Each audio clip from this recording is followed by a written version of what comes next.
हमने शहर को दी एक नई पहचान, हम हैं सिंघानिया बिल्डकॉन।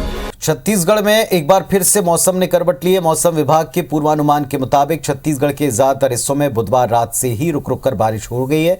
असर आज भी दिखेगा। मौसम वैज्ञानिकों के मुताबिक उत्तर की तरफ से आने वाली हवा के चलते अगले 2-3 दिनों तक प्रदेश में रात का तापमान 3 से 5 डिग्री तक कम होगा। ठंड पड़ने के आसार हैं। हालांकि दिन में मौसम शुष्क रहेगा, तापमान भी सामान्य रहने की उम्मीद है। लोरमी में देर रात से हो रही भारी बारिश के बाद दूसरे दिन भी इसका क्रम जारी रह सकता है। भारी बारिश के चलते तापमान में गिरावट दर्ज की गई।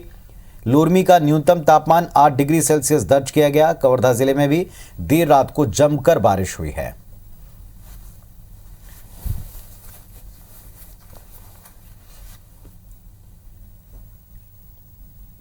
मौसम मध्य प्रदेश में भी बदला है। पिछले 24 घंटे के दौरान मध्य प्रदेश में पूर्वी हिस्सों में खासतौर पर शहडोल, जबलपुर और रीवा संभाग के जिलों में हल्की बारिश दर्ज की गई। मौसम विभाग के पूर्वानुमान के मुताबिक ही फिलहाल प्रदेश में बारिश के कोई आसार हैं नहीं, लेकिन ठंड में थोड़ी सी बढ़ोतरी हो सकती है। रीवा, सतना, टीकमगढ़, निवाड़ी, छतरपुर, ग्वालियर, शाजापुर, दतिया में हल्का कोहरा रहेगा। तापमान के हिसाब से देखें तो रात में तापमान में थोड़ी सी वृद्धि हुई है, लेकिन आज दिन और रात के तापमान में कुछ गिरावट देखी जा सकती है। अगले 2 दिन तक प्रदेश में इसी तरह का मौसम रहेगा।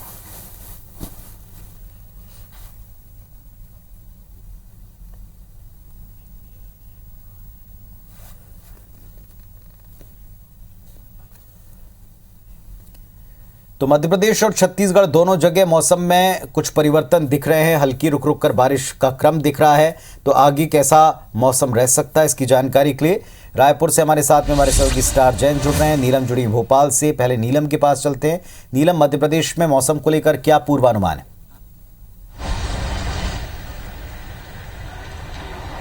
जी बिल्कुल, मध्य प्रदेश के अगर हम मौसम की बात करें तो जो तापांतर है वो देखने को मिल रहा है। पिछले कुछ दिनों पहले जो है ठंड से राहत मिली थी, पर कल मध्य प्रदेश के पूर्वी हिस्सों में और उत्तरी हिस्सों में जो बारिश हुई है उसके चलते ठंडी हवाएं जो है लगभग पूरे मध्य प्रदेश में चल रही है, जिसके कारण दिन के तापमान में एक बार फिर से जो है गिरावट होना शुरू हो गई है।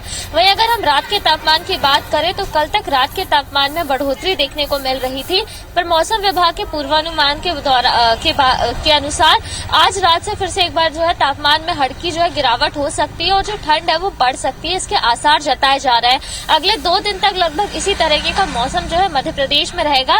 फिलहाल अगर हम बारिश की बात करें तो अगले 2 से 3 दिन तक बारिश के कोई आसार नहीं है, क्योंकि पश्चिमी विक्षोभ का जो असर है वो धीरे से जो है कम होते जा रहा है। हालांकि ट्रफ लाइन जो है मध्य प्रदेश से होते हुए महाराष्ट्र की ओर गुजर रही है, जिसका असर जो है मध्य प्रदेश के मौसम में दिखने को मिल रहा है। जो ठंडी हवाएं हैं वो उत्तर की ओर से आ रही है, जिसके कारण ही तापमान में हल्की गिरावट हो रही है। 13 फरवरी के आसपास एक और बार एक वेस्टर्न डिस्टर्बेंस रहेगा, जिसका प्रभाव मध्य प्रदेश के मौसम में हो सकता है और ठंड में जो है हल्की सी बढ़ोतरी उस दौरान भी जो है हो सकती है, ऐसा मौसम विभाग ने अनुमान जताया है। फिलहाल जो राहत मिली हुई थी ठंड से, अब वो दोबारा से यू टर्न में दिख रही है कि जो तापमान है वो गिरने लगे हैं। तो हल्की ठंड मध्य प्रदेश में बढ़ने लगी है और अगले 2 दिन तक लगभग इसी तरीके का मौसम रहने का अनुमान मौसम विभाग ने जताया है। पूरी चलिए, और क्या स्थिति है छत्तीसगढ़ की? हमारे सहयोगी स्टार जैन हमारे साथ में जुड़े हैं। जी स्टार, बताएं यहाँ क्या हालात रह सकते हैं? देखिए, छत्तीसगढ़ में देखा जाए तो जो बरसात हुई है कल रात से, उसके बाद मौसम में परिवर्तन हुआ है और जैसा मौसम वैज्ञानिकों ने कहा था कि दिन के समय नमी रहेगी, वो देखने को मिल रही है। रात के तापमान में जरूर अगले 2-3 दिनों तक 3 से 5 डिग्री तक कमी होगी, मतलब रात के ठंड रहेगी। और दिन में उन्होंने साफ कहा था कि जो बरसात हुई है 10 तारीख को, आज दिन में भी कुछ जगह बरसात होगी, लेकिन उसके बाद अगले 3 दिनों तक दिन के तापमान में कोई ज्यादा परिवर्तन नहीं होगा और नमी जरूर रहेगी। तो वो देखने को मिल रही है। यहाँ पर ह्यूमिडिटी देखने को मिल रही है दिन के समय में, और रात के जरूर अब उन्होंने पूर्वानुमान किया है कि ठंड रहेगी यहाँ अगले 3 दिनों तक। तो ये जो उत्तर दिशा से हवा आ रही है उसकी वजह से सिस्टम बना था, बारिश हुई थी और बारिश के बाद जो उत्तर दिशा से हवा आ रही है उसके कारण ये स्थिति बन रही है। और छत्तीसगढ़ में एक बार फिर कह सकते हैं कि ठंड वापस महसूस होगी रात के समय और ठंड का माहौल यहाँ पे देखने को मिलेगा। जी अभी चलिए, तो मौसम को लेकर पूर्वानुमान है कि अगले 2 दिनों तक मौसम में इसी तरह के उतार चढ़ाव देखने को मिल सकते हैं। शुक्रिया आप दोनों का पूरे अपडेट के लिए।